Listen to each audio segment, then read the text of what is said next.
सुप्रभात प्यारे बच्चों। आज मैं फिर हाजिर हूं आपके सामने हिंदी की ज्ञान की बगिया का एक नया फूल लेकर।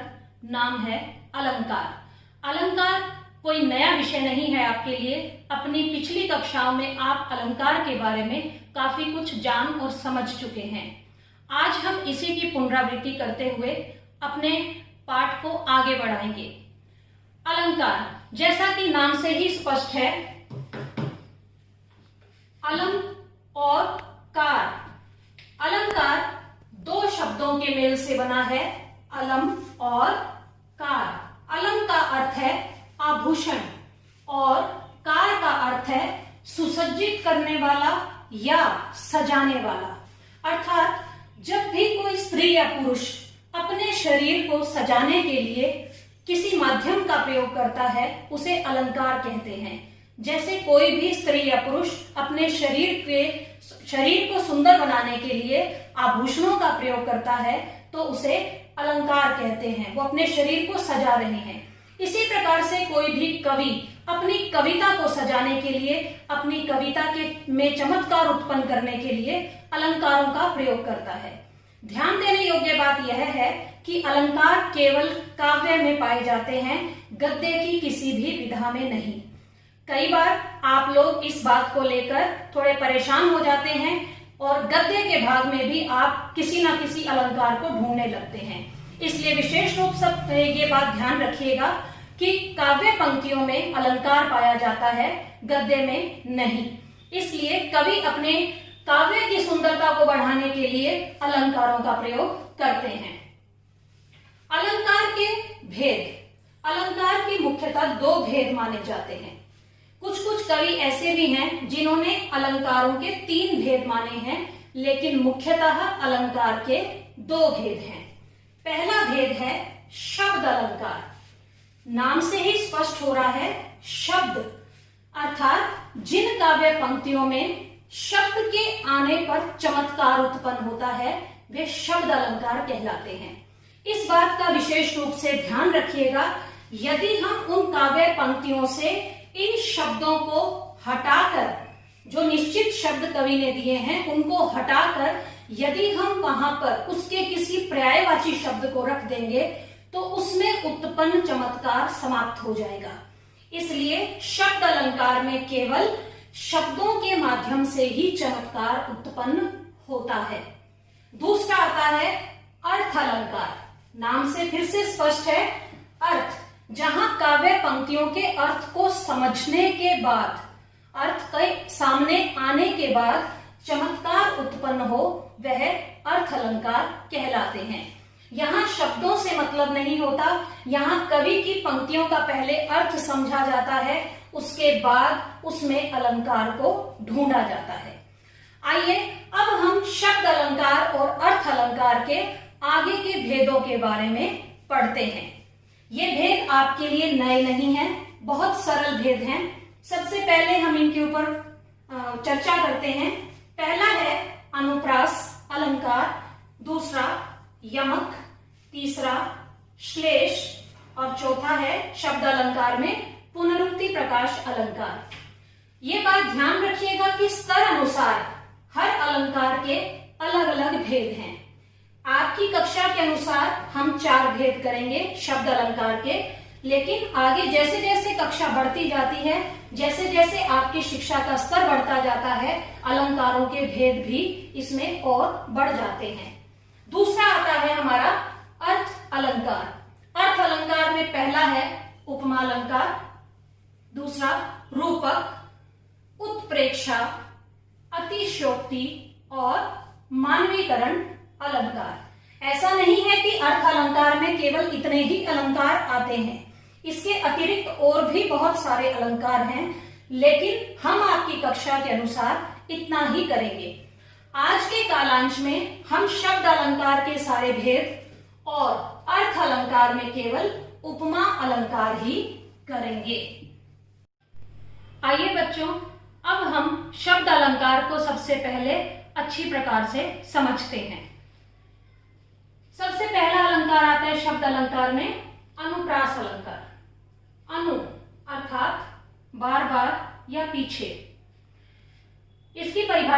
देखिए, जहां एक ही वर्ण की आवृत्ति एक से अधिक बार होती है, एक ही वर्ण होगा, वर्ण, स्वर या व्यंजन कुछ भी हो सकता है, उसकी आवृत्ति होता है दोबारा आना, उसका आना एक से अधिक बार होता है। यानी एक ही वर्ण एक बार में एक से अधिक बार एक ही काव्य पंक्ति में लगातार आएगा। वो एक से दो बार भी हो सकता है या दो से बहुत अधिक बार भी हो सकता है। आइए उदाहरण देखते हैं। मिटा मोदु मन भय मलिने। आप देख रहे हैं इसमें म की आवृत्ति एक से ज्यादा बार हो रही है, एक से ज्यादा बार म वर्ण आ रहा है। इतना ध्यान रखिएगा कि म वर्ण के ऊपर मात्रा लगी हो या ना लगी हो, लेकिन हमें केवल उस वर्ण को ही केवल देखना है, हमें उसकी मात्राओं से कोई मतलब नहीं है। दूसरा उदाहरण है, कस्तूरी कुंडली बसे मृग ढूंढे बन माही। क कस्तूरी का और कुंडली का फिर से क, ये बता रहे हैं कि एक ही वर्ण की आवृत्ति एक से ज्यादा बार हुई है तो अनुप्रास अलंकार है। तीसरा उदाहरण है, विमल वाणी ने वीणा ली। विमल व, वाणी व एंड वीणा व, अर्थात जब ये तीनों वर्ण व एक समान है तो कौन सा अलंकार हुआ? अनुप्रास अलंकार। ये ध्यान रखिएगा कि यह अलंकार ज्यादातर कविताओं की पंक्तियों में सबसे अधिक बार प्रयोग होता है। हमारा दूसरा शब्द अलंकार है यमक अलंकार। इसकी परिभाषा देखिए, जब काव्य में एक ही शब्द एक से अधिक बार प्रयोग हो, यानी इसमें भी शब्द एक से ज्यादा बार आ रहा है, और लेकिन इसमें अंतर क्या है? हर बार उसका अर्थ भिन्न हो, लेकिन जब जब हम उस शब्द का प्रयोग अपनी काव्य पंक्ति में करेंगे तब तक उसका अर्थ बाकी अर्थ से यानी पिछले अर्थ से अलग होगा। उदाहरण देखिए, 3 बेर खाती थी वे 3 बेर खाती हैं। यहां 2 बार 3 बेर शब्द आया है। बेर का एक बार का अर्थ है बार, और दूसरी बार बेर का अर्थ है खाने वाला फल। यानी जब हमने इसकी बात की है खाने वाला फल, ये दूसरे बेर की बात हो रही है, अर्थात जब हमने इसकी बात की है तो किसी रानी के बारे में बात हो रही है यहाँ पर, जो किसी समय में 3 बार खाना खाती थी, लेकिन अब वर्तमान समय में वो केवल 3 बेर खाकर अपना गुजारा करती है। बेर शब्द यहाँ प्रयोग हुआ है, बेर शब्द यहाँ प्रयोग हुआ है, लेकिन दोनों बार बेर शब्द का अर्थ अलग है। दूसरा उदाहरण है, कनक कनकते 100 गुनी मादकता अधिकारे। कनक, कनक का एक बार अर्थ प्रयोग हुआ है यहाँ पर धतूरा। धतूरा एक तरह का नशा होता है। दूसरी बार कनक का अर्थ यहाँ पर प्रयोग हुआ है सोना, स्वर्ण के लिए। कवि इन पंक्तियों में ये कहना चाहते हैं कि चाहे धतूरा हो और चाहे सोना हो, दोनों में नशा बहुत ज्यादा होता है।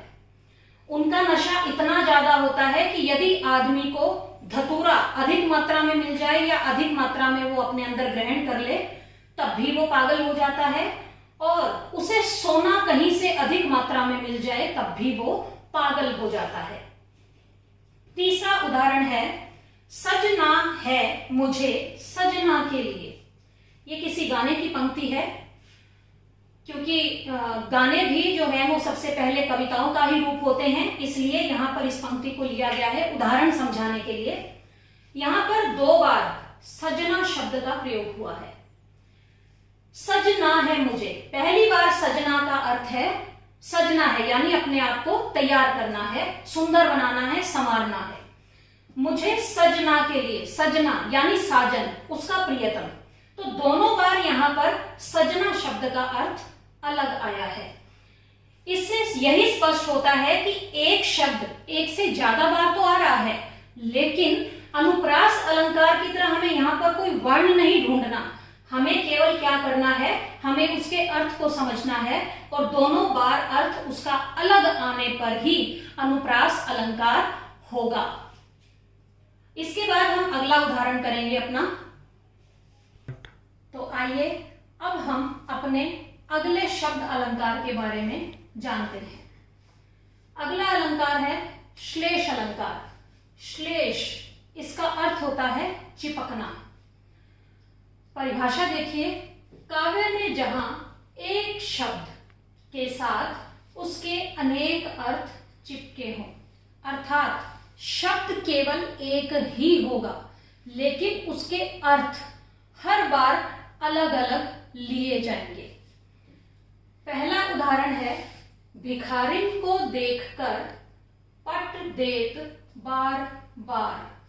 यहां पर पट शब्द के कारण श्लेष अलंकार है। पट का अर्थ है, पहला अर्थ है पट का वस्त्र, पट का दूसरा अर्थ है दरवाजा। अर्थात कुछ लोग ऐसे हैं जो भिखारिन को देखकर या तो उसे वस्त्र दे देते हैं या उसे देखकर अपने दरवाजों को बंद कर लेते हैं। ध्यान रखिएगा कि यहां पर हमें इनके पर्यायवाची शब्दों का प्रयोग नहीं करना है, अनेकार्थी शब्दों का यहां पर प्रयोग होगा। दूसरा उदाहरण है, सुबरन को ढूंढत फिरत कवि व्यभिचारी चोर। सुबरन, सुबरन शब्द का यहां पर एक से ज्यादा बार प्रयोग किया है। 3 लोगों के लिए प्रयोग हुआ है, कवि के लिए, व्यभिचारी के लिए और चोर के लिए। व्यभिचारी होता है बुरा व्यक्ति, बुरा आदमी, उनके लिए हमें इस सुबरन शब्द को प्रयोग करना है। तो इसका साधारण सा अर्थ होगा कि इन तीनों के अनुसार जब हम इस शब्द को प्रयोग करेंगे तो उसका अर्थ इन तीनों के अनुसार ही निकलेगा। सुबरन का पहला अर्थ जो कवि के लिए प्रयोग किया गया है वो है अच्छे शब्द, क्योंकि कोई भी कवि किसको ढूंढेगा, अच्छे शब्दों को ढूंढेगा ताकि वो एक अच्छी कविता की रचना कर सके। व्यभिचारी के लिए सुबरन शब्द का प्रयोग होगा। व्यभिचारी जो बुरा आदमी है, बुरा आदमी यानी उसके लिए सुबरन शब्द का प्रयोग है सुंदर स्त्री, यानी जो किसी सुंदर स्त्री के रंग रूप को देखकर रंग रूप को ढूंढने का प्रयास करता है। तीसरा है चोर। अब चोर चोरी के लिए क्या ढूंढेगा, सोना ढूंढेगा, रुपया पैसा ढूंढेगा, तो सुबरन शब्द का प्रयोग चोर के लिए क्या होगा, सोना। इन तीनों के लिए सुबरन शब्द के अलग अलग अर्थ लिए गए हैं, इसलिए यहां पर श्लेष अलंकार है। तीसरा उदाहरण है, उन जो करते विपल्व उन्हें हरि का है आतंक। यहां हरि शब्द का प्रयोग किया गया है। हरि के कारण यहां पर श्लेष अलंकार आ रहा है। हरि का पहला अर्थ है बंदर और दूसरा अर्थ है भगवान। अर्थात जो करते विपल्व, जो उधम मचाते हैं, जो शोर शराबा करते हैं, कुछ बुरा काम करते हैं, उन्हें या तो बंदरों का आतंक हो सकता है, बंदरों के कारण लोग डर सकते हैं, या फिर भगवान के कारण लोग डर सकते हैं। हमारा अगला उदाहरण है, अगला पुनरुक्ति प्रकाश अलंकार है हमारा। पुनरुक्ति नाम से स्पष्ट हो रहा है, पुनः दोबारा, उक्ति कथन, यानी जो एक शब्द एक से ज्यादा बार है। परिभाषा देखिए, जहां एक ही शब्द का प्रयोग एक से अधिक बार हो, एक ही शब्द का प्रयोग है, एक से अधिक बार है, लेकिन उसका अर्थ ना बदले।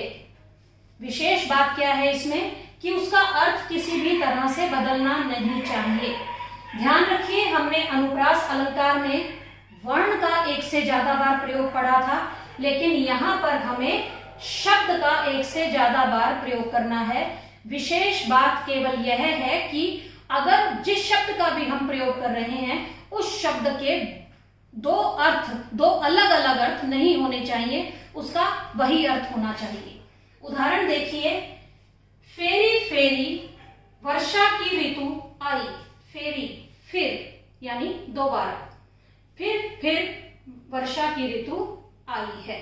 यहां पर ध्यान रखिए, इन दोनों फेरी फेरी का अर्थ अलग अलग नहीं आया। अलग अलग अर्थ एक ही शब्द के कौन से अलंकार में आते हैं?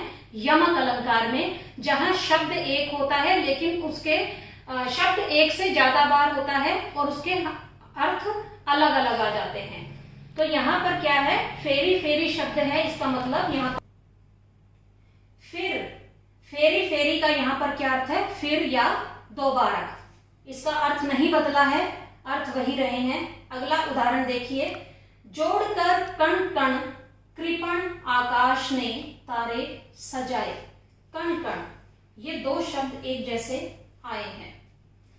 जरूरी नहीं है, ये बात ध्यान देने योग्य है कि पुनरुक्ति प्रकाश में अक्सर ये बात कही जाती है कि यहाँ पर दो एक जैसे शब्दों के बीच में योजक का प्रयोग होता है। लेकिन ध्यान रखिए, जैसे यहाँ पर योजक दिया गया है और यहाँ पर योजक नहीं दिया गया है, तो ध्यान रखिएगा इस बात का, कवि अपनी इच्छा अनुसार किसी भी चिन्ह का प्रयोग करता है, किसी भी विराम चिन्ह का प्रयोग करता है, वह किसी भी तरह के विराम चिन्हों को अपनाने के लिए बाध्य नहीं है। इसलिए यहाँ पर कवि ने अपनी इच्छा अनुसार योजक चिन्ह का प्रयोग नहीं किया है। लेकिन फिर भी यहाँ पर कण कण शब्द एक जैसे हैं, दोनों के अर्थ नहीं बदल रहे हैं, इसलिए यहाँ पर भी पुनरुक्ति प्रकाश अलंकार ही है। तीसरा आता है, पुनि पुनि कहत कौन है। पुनि पुनि का अर्थ होता है बार बार, बार बार कौन कह रहा है। ठीक है, तो पुनि पुनि अर्थात एक जैसे शब्द की फिर से आवृत्ति। फिर से देखिए कि इसमें योजक चिन्ह दे दिया गया है, तो केवल योजक को देखकर आप अपने इन अलंकारों के उदाहरणों को नहीं ढूंढ सकते, क्योंकि योजक चिन्ह आगे आने वाले अर्थ अलंकार के रूपक अलंकार में भी आता है। ठीक है, तो इस बात का विशेष रूप से ध्यान रखिएगा कि दोनों शब्द एक जैसे हों, दोनों का अर्थ एक समान हो, ना बदल रहा हो अर्थ, वहीं पर पुनरुक्ति प्रकाश अलंकार होगा। तो आइए अब हम अर्थ अलंकार में सबसे पहले उपमा अलंकार को समझते हैं। अर्थ अलंकार में जैसे मैंने पहले भी बताया था कि वहां पर किसी काव्य पंक्ति के अर्थ पर विशेष ध्यान दिया जाएगा और उस अर्थ को समझने के कारण वहां पर चमत्कार उत्पन्न होगा। अर्थ अलंकार में पहला अलंकार जो आज हम करेंगे वो है उपमा अलंकार। उपमा अलंकार, यदि मैं साधारण रूप में इस शब्द की बात करूं तो हम अक्सर एक की उपमा दूसरे से देते रहते हैं, किसी को किसी के समान हम अक्सर बताते रहते हैं, वही उपमा अलंकार में शामिल होता है। यदि इसकी परिभाषा की बात की जाए तो जहां पर उपमेय को उपमान के समान बताया जाए। थोड़े से कठिन शब्द है बच्चे, लेकिन इसको यदि आप समझने का प्रयास करेंगे तो इन्हें समझना बहुत आसान है। जहां पर उपमेय को किसके समान बताया जाए? उपमान के समान बताया जाए, यानी इसको इसके जैसा बताया जाएगा। इस उपमेय को यानी किसी व्यक्ति को इसके जैसा बताया जाएगा, वहां पर उपमा अलंकार होगा। वैसे तो उपमा अलंकार की साधारण सी पहचान है जो ये शामिल है, जिसमें सा, सी, से, सम, सरिस, सदृश, समान, यानी अगर ये शब्द किसी पंक्ति में आपको दिखाई दे जाते हैं तो वहां पर उपमा अलंकार होता है। लेकिन फिर भी मैं थोड़ा सा आपको अधिक बताने का प्रयास करती हूं कि उपमेय क्या होता है, उपमान क्या होता है। इसमें दो बातें और भी शामिल की जाती हैं, वाचक शब्द और साधारण धर्म। हम इसी के बारे में थोड़ा सा समझने का प्रयास करते हैं। लेकिन आपको ये सब अलंकार बताते समय इनको लिखना नहीं है, आपको केवल पंक्ति में अलंकार ढूंढना है। फिर भी मैं इन्हें विस्तार पूर्वक समझा रही हूं। उपमेय, उपमेय यहां पर मैंने बताया था कि इसको इसके समान बताया जाएगा, अर्थात जिसकी तुलना की जा रही है। यदि हम मेरी तुलना यदि मैं किसी और के साथ करती हूं तो मैं क्या हुई? उपमेय हुई। ठीक है, तो जिसकी तुलना की जाती है वो उपमेय होता है। दूसरा है उपमान। अब जिससे तुलना की जा रही है वो क्या होगा? उपमान होगा। यानी मेरी तुलना यदि मैं किसी और के साथ कर रही हूं तो वो उपमान होगा। तीसरा आता है वाचक शब्द। वाचक शब्द उपमेय और उपमान तुलना जिस शब्द से की जाती है उसे वाचक शब्द कहते हैं। अर्थात जब हम किसी की तुलना कर रहे हैं उसके बाद हम जिस शब्द का प्रयोग कर रहे हैं वो शब्द इनमें से कोई एक होगा। इनमें से यानी या तो सा होगा, सी होगा, से भी हो सकता है, सम, सरिस, सदृश, समान, इनमें से कोई एक जो भी वहां पर शब्द दिया गया होगा वो वाचक शब्द कहलाता है। उससे अगला आता है साधारण धर्म, यानी उपमा अलंकार में ये चारों ही बातें शामिल होती हैं तब उपमा अलंकार का निर्माण होता है। साधारण धर्म, उपमेय और उपमान की तुलना जिस उद्देश्य से की जा रही है, यानी क्या बताने के लिए किया जा रहा है, दोनों की तुलना आपस में की जा रही है, वो साधारण धर्म कहलाता है। आइए इसी बात को हम उदाहरण के साथ समझते हैं। पहला उदाहरण है, सीता जी का मुख चंद्रमा के समान सुंदर है। यदि मैं इसको इन चारों के अनुसार थोड़ी व्याख्या से बताऊं तो समझने का प्रयास करें। तुलना किसकी हो रही है? सीता जी के मुख की। तो सीता जी का मुख क्या हुआ? उपमेय हो गया, क्योंकि जिसकी हम तुलना कर रहे हैं वो क्या हो गया? उपमेय। तो ये सीता जी का मुख क्या हुआ? उपमेय। किससे तुलना की जा रही है? किससे तुलना हो रही है? चंद्रमा से। किससे हो रही? चंद्रमा। जब हम सीता जी के मुख की तुलना किससे कर रहे हैं? चंद्रमा से कर रहे हैं, तो जिससे तुलना की जा रही है वो क्या हो गया? उपमान हो गया। तो चंद्रमा क्या हुआ? उपमान। चंद्रमा क्या हो गया? उपमान हो गया। के समान सुंदर है। अब हमने क्या शब्द ढूंढना था? वाचक शब्द। वाचक शब्द है सा, सी, से, सम, समान, तो यहां पर समान आ गया, तो ये क्या हो गया? वाचक शब्द। समान क्या हो गया? वाचक शब्द। और किस उद्देश्य से हम सबकी तुलना कर रहे हैं? सीता जी के मुख की तुलना हम चंद्रमा से कर रहे हैं, तो क्यों कर रहे हैं? उसका कारण क्या है? वो है सुंदर। सुंदर क्या हो गया? साधारण धर्म। यानी सीता जी का मुख, इनकी तुलना की जा रही है, उपमेय हो गया। चंद्रमा से की जा रही है, उपमान हो गया। इन्हें के समान, उसके जैसा बताया जा रहा है, इसलिए ये समान शब्द वाचक शब्द हो गया। सुंदर उनका उद्देश्य हो गया, क्योंकि उन्हें सुंदर बताया जा रहा है इसलिए ये उद्देश्य हो गया है। इसी तरह से अगला उदाहरण देखिए। तब तो बहता समय शिला सा जम जाएगा। किसकी बात हो रही है? समय की। किसकी बात हो रही है? समय की बात हो रही है, बहते समय की। शिला सा, शिला यानी पत्थर के समान।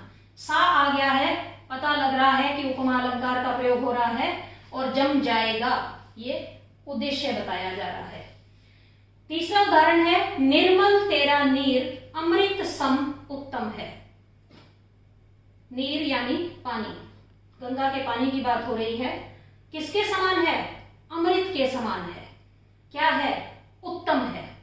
तो नीर क्या हुआ? नीर क्या हो गया हमारा? उपमेय हो गया, क्योंकि इसकी तुलना की जा रही है। किससे की जा रही है? अमृत से की जा रही है, तो ये क्या हो गया? उपमान हो गया। किसके समान? अमृत के समान बताया गया है, तो ये हमारा क्या हो गया?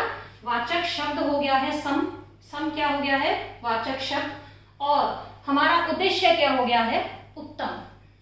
यदि आपको इस तरीके से समझ में ना भी आए तो आपको कुछ मुख्य विशेष बातें बताई गई हैं। सा, सी, से, सम, सरिस, सदृश, समान। इन शब्दों के माध्यम से भी आप किसी भी काव्य पंक्ति में उपमा अलंकार को ढूंढने का प्रयास कर सकते हैं। उपमा अलंकार को समझने का साधारण सा तरीका यह है कि जब हम किसी की तुलना किसी के जैसे, किसी को किसी के जैसा बताते हैं, वहां पर क्या होता है? उपमा अलंकार का प्रयोग होता है।